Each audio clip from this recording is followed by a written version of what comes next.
तिरस्कार किया। देखो इनमें बिल्कुल शिष्टाचार नहीं है, मैं इनका ससुर हूँ, मैंने इतनी सुंदर सुशील कन्या इनको ब्याही है, लेकिन ये ससुर का बिल्कुल आदर नहीं करते। और महाराज मैंने क्या क्या कहा, और मैं इनको श्राप देता हूँ कि इनको अब देवताओं के साथ यज्ञ में भाग नहीं मिलेगा। ऐसा श्राप दिया। भोले बाबा सुनते ही रहे। भोले बाबा भी श्राप दे सकते थे, अब भस्म ही कर सकते थे। शंकर जी को कितनी देर लगती है भस्म करने में, आंख खोलने की जरूरत है। तीसरी आंख खोली, जय सिया राम। पर भोले बाबा ने क्रोध नहीं किया, बोले चलो हमारी पत्नी के पिता हैं, कोई बात नहीं, सहन कर लो दो चार बात। अब वहां महाराज सभा तो स्थगित कर दी गई, लेकिन इन दोनों का, शंकर जी का दक्ष प्रजापति का मन मुटाव हो गया। दक्ष प्रजापति ने बड़ा भारी यज्ञ किया, और वो यज्ञ इसीलिए किया कि इसमें भोले बाबा को, शंकर जी को भाग नहीं दिया जाएगा, उनको बुलाया नहीं जाएगा। सबको निमंत्रण दिया गया, सती को नहीं बुलाया। क्यों? क्योंकि सती को बुलाएं तो कहीं वो न चले आवे। भोले बाबा भाई आते ना छोड़ने, दामाद आते हैं छोड़ने, तो कहीं छोड़ने न चले आवे, तो इसलिए सती को भी नहीं बुलाया। अब महाराज आकाश में विमान जा रहे थे, बड़ी सज धज करके सब देवता जा रहे थे। सती ने पूछा, प्रभु ये कहाँ क्या उत्सव है? शंकर जी सब जानते थे। बोले, देवी ये तुम्हारे पिताजी के यहाँ बड़ा भारी यज्ञ हो रहा है। और लो, हमारे पिताजी के यहाँ यज्ञ है, हमें ही नहीं मालूम, हमें ही निमंत्रण नहीं दिया गया। अरे भूल गए होंगे, बड़े आदमी हो गए हैं, अब उनका व्यवहार बहुत बढ़ गया है, इसलिए भूल गए होंगे। शंकर जी ने कहा, भूले नहीं है, खूब जानते, अच्छी तरह से याद है उन्हें। वो हमसे थोड़ा विरोध मानते हैं, इसलिए तुम्हें नहीं बुलाया। नहीं नहीं नहीं, मुझसे तो बड़ा स्नेह करते हैं, मुझे क्यों नहीं बुलाएंगे? मैं तो उनकी प्रिय बेटी हूँ, सबसे लाडली बेटी हूँ। बोले, वो सब पहली पुरानी बात है, अब वो तुमसे प्रेम नहीं करते। बोले, नहीं मैं तो जाऊंगी। बोले, निमंत्रण नहीं दिया, बिना ही निमंत्रण के चली जाओगी? बोले, पिताजी के यहाँ बिना निमंत्रण के भी जा सकते हैं। शंकर जी बोले, हाँ सही बात है, मैया बाप के यहाँ बिना बुलाए भी चले जाओ, लेकिन वहां जाने से भला नहीं होता जहां कोई विरोध मानता हो।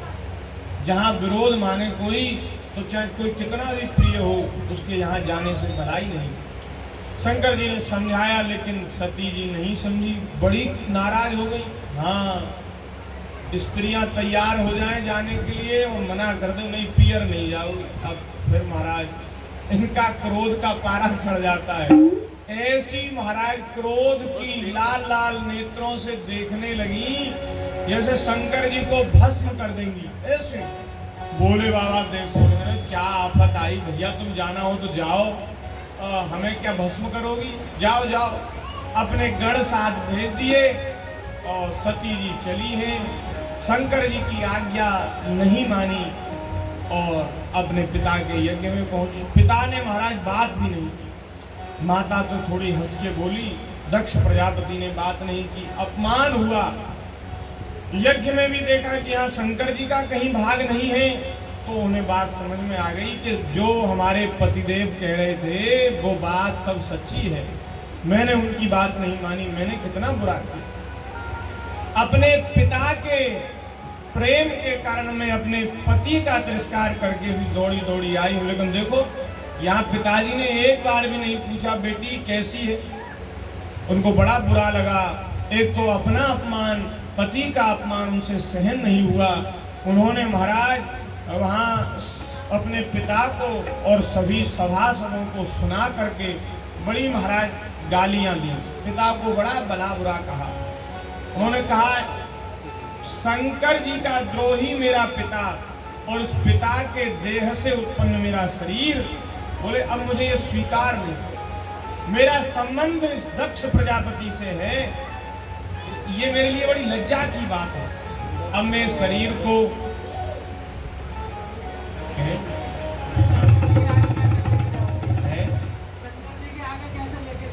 हाँ, अब मैं शरीर को कैसे रखूं? तो बोले, अब मैं नष्ट कर दूंगी। वही महाराज आसन लगा करके बैठ गई हैं और योगाग्नि में अपने शरीर को भस्म कर दिया और श्राप दिया कि जो जो सबका अमंगल होगा और यज्ञ पूर्ण नहीं होगा। ऐसा ही हुआ, वहां शंकर जी के गणों ने यज्ञ विध्वंस कर दिया। देवताओं ने शंकर जी के गणों को मारा, नंदीश्वर आदि गणों को मारा, पीटा, भगा दिया। जब शंकर जी को सब बात पता चली, एक अपनी जटा पृथ्वी पर पटक दी। वीरभद्र नाम का एक गण प्रकट हुआ जो शंकर जी के समान ही बलवान और सामर्थ्यवान था, और उसको आज्ञा दी है, जाओ जो जो उस यज्ञ में देवता हैं उनको नष्ट भ्रष्ट कर दो, अध्यक्ष प्रजापति का गला काट दो।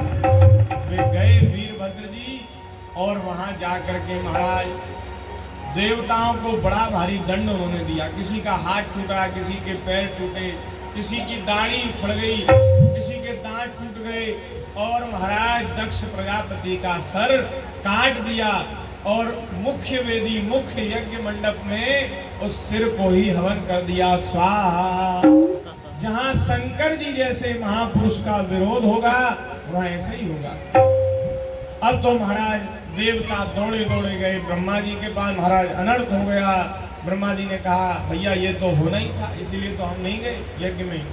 अब बोले शंकर जी के पास चलो, भोले बाबा के पास सब देवता आए हैं, क्षमा प्रार्थना करिए। और ब्रह्मा जी ने कहा, महाराज दक्ष प्रजापति को जीवित कर दो। आपको सर्जरी करना आता है, आप सर्जरी करना जानते हैं, पहले भी आपने गणेश जी की सर्जरी कर रखी है, तो इसकी भी सर्जरी करो। इसका सर तो जल गया है यज्ञ में, लेकिन धड़ पड़ा है, तो इसको जीवित कर दो। तो शंकर जी ने बकरे का सिर लगाया, और बोले बकरे का सिर लगाओ, ये बहुत अभिमानी है, मैं करता है ना, बकरा भी मैं करता है, और ये भी मैं करता है, इसलिए बकरे का सिर लगाओ। बकरे का सिर लगाया गया, जीवित हो गया।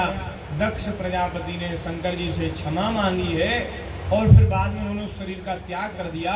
फिर वे दूसरा जन्म लेकर के फिर दोबारा आए दक्ष प्रजापति। ये सब चरित्र है। तो प्रसूति जी के वंश का वर्णन और आकुति, प्रसूति, देवहूति, तीनों कन्याओं के वंश का वर्णन करने के बाद श्री उत्तानपाद जो मनु जी के पुत्र हैं, उनका वंश का वर्णन किया है। उत्तानपाद की दो पत्नियां हैं, सुरुचि और सुनीति, और उन सुनीति के पुत्र हैं श्री ध्रुव जी महाराज। सुरुचि का पुत्र है उत्तम, और ध्रुव जी जो हैं वो भगवान के बड़े भक्त हुए हैं। आप में से ऐसा कोई नहीं होगा जिसने ध्रुव जी का नाम न सुना हो। ऐसे बड़े भक्त हैं श्री ध्रुव जी महाराज। बचपन में ही 5 वर्ष की आयु में माता के तिरस्कार से दुखी होकर के आपने राज्य का, महलों का त्याग कर दिया, जंगल में चले गए। कथा सब आप जानते ही हैं। पिता की गोद में बैठना चाहते थे, सुरुचि ने झिड़क दिया, तू पिता की गोद में बैठने का अधिकारी नहीं है। बोले भैया क्यों, मैं भी तो इन्हीं का पुत्र हूँ। बोले तू इनका पुत्र जरूर है, लेकिन तूने मेरे गर्भ से जन्म नहीं लिया। मेरे गर्भ से जन्म लेता तो तू राजगद्दी का अधिकारी होता, राजा की गोद का अधिकारी होता। अब तो तू जा भजन कर भगवान का, और भगवान तेरे ऊपर प्रसन्न हो जाए तो उनसे मांगना कि मेरा जन्म सुरुचि के गर्भ से हो। ये बात बड़ी महाराज बुरी लगी ध्रुव जी को। ध्रुव जी रोते रोते आए अपनी मैया के पास, एकदम महाराज गुस्से में, होठ कांप रहे हैं, नेत्रों से आंसू बह रहे हैं। मंत्री का पुत्र उनके साथ ही आया था, उसने सुनीति माता को सब बात बताई। सुनीति जी ने रो करके कहा, बेटा तेरी मैया ने जो कहा है सो ठीक ही कहा है। तू मुझ अभागिन के पेट से जन्मा है, मेरा आदर तेरे पिता नहीं करते। अब तो सुरुचि को ही वह सब कुछ मानते हैं, अब हम कहाँ राजमहलों के अधिकारी हैं। सही कहा, तू जा भगवान की उपासना कर, लेकिन तू भगवान तेरे ऊपर प्रसन्न हो जाए ना, तो तू उनसे ये मत मांगना कि मैं सुरुचि के गर्भ से जन्म हो, नहीं, तू उनसे भगवान की गोद ही मांग लेना। अरे तू पिता की गोद में नहीं, तू तेरे पिता के पिता, उनके भी पिता की गोद में बैठ जा। उत्तानपाद के पिता हैं मनु जी, और मनु जी के पिता ब्रह्मा जी, और ब्रह्मा जी के बाप हैं विष्णु भगवान, नारायण भगवान। तो बोले तू अपने परदादा की गोद में ही बैठ जाइयो, तो फिर इसकी गोदी में क्यों बैठने के लिए लालायत है। जो अपनी कामासक्ति के कारण अपनी पत्नी सुरुचि को उसने एक बार ये नहीं कहा कि अरे देवी तुम ऐसे छोटे से बच्चे को फटकार रही हो, झड़क रही हो, उसी के सामने उत्तान पात था वहां, लेकिन उसने एक बार भी नहीं रोका। बोले ऐसे पुरुष, स्त्री आसक्त पुरुष की गोद में क्या बैठना, तू भगवान का भजन कर, भगवान की ही गोद में बैठी हो, जा, मेरा आशीर्वाद है तेरे साथ, तेरा कुछ भी अमंगल नहीं होगा। माता की कृपा और आशीर्वाद लेकर के ध्रुव जी चले हैं। भगवान की प्राप्ति की सच्ची लालसा थी, मार्ग में नारद जी मिल गए। गुरु ढूंढना नहीं पड़ेगा, गुरु अपने आप मिल जाएंगे, गुरु को ढूंढना नहीं पड़ेगा, गुरु अपने आप मिल जाएंगे। हम में अगर सच्ची लालसा है हमारे भीतर भगवान की प्राप्ति की, तो गुरु जी स्वयं आकर के आपको भगवान की प्राप्ति का मार्ग बता दो। नारद जी आए हैं और नारद जी ने उनको 12 अक्षर मंत्र का उपदेश दिया है। भगवान के ध्यान की विधि का उपदेश करके नारद जी चले गए, शिष्य बनाया, चेला बनाया और बोले जाओ, माता का आशीर्वाद है, अब गुरु का आशीर्वाद मिल गया और तुम्हें भगवान की प्राप्ति होगी। जंगल में गए हैं और वहां महाराज गुरु जी की बताई हुई विधि से भगवान का ध्यान किया, स्मरण किया और 5 वर्ष की अल्प आयु में 6 महीने की अल्प अवधि में श्री ध्रुव जी ने भगवान के साक्षात दर्शन किए। बोलिए भक्त वत्सल भगवान की जय। ध्रुव जी ने ऐसी घोर तपस्या करी है कि महाराज देवताओं की सांस बंद हो गई, देवताओं का दम घुटने लगा। ब्रह्मा जी के पास गए, ब्रह्मा जी बोले भगवान की शरण में चलो। ये क्या हुआ, सांस क्यों बंद हो गई, ऑक्सीजन क्यों बंद हो गई? तो ब्रह्मा जी भगवान की शरण में गए। भगवान ने कहा कि इस समय मेरा भक्त ध्रुव घोर तपस्या कर रहा है, उसने अपनी सांस बंद कर दी, सांस रोक करके उसने मेरी आराधना कर रहा है, इसलिए महाराज त्रिलोकी की सांस बंद हो गई, क्योंकि उसने अपनी आत्मा को सबकी आत्मा में मिला दिया है। तो अब बोले आप निश्चिंत हो जाइए, मैं अब शीघ्र ही जाता हूँ, क्योंकि मुझे भी अपने भक्त के दर्शन की इच्छा है। भगवान ने कहा, ठाकुर जी बोले जैसे ध्रुव को मेरे दर्शन की लालसा है, ऐसे ही मुझे भी मेरे भक्त को देखना है। मधोर वनम भृत्य दिदृक्षया गताहा। भगवान मधुवन में पहुंचे, जहां ध्रुव जी तपस्या कर रहे थे। ये मधुवन अपने मथुरा में ही है। पहले मथुरा को मधुपुरी कहते थे, फिर बाद में मथुरा नामकरण संस्कार हुआ। मधुवन मथुरा को ही कहते हैं। और जहाँ ध्रुव जी का टीला है, आज भी है वे स्थान जहाँ ध्रुव जी ने तप किया। भगवान ने उनको साक्षात दर्शन दिया यमुना जी के किनारे। पहले यमुना जी वहीं होकर के बहती थी और आज भी वह स्थान ध्रुव टीला के नाम से मथुरा में प्रसिद्ध है। वहाँ भगवान आए हैं और भगवान का दर्शन करके श्री ध्रुव जी महाराज आनंदित हो गए। तद्दर्शनेना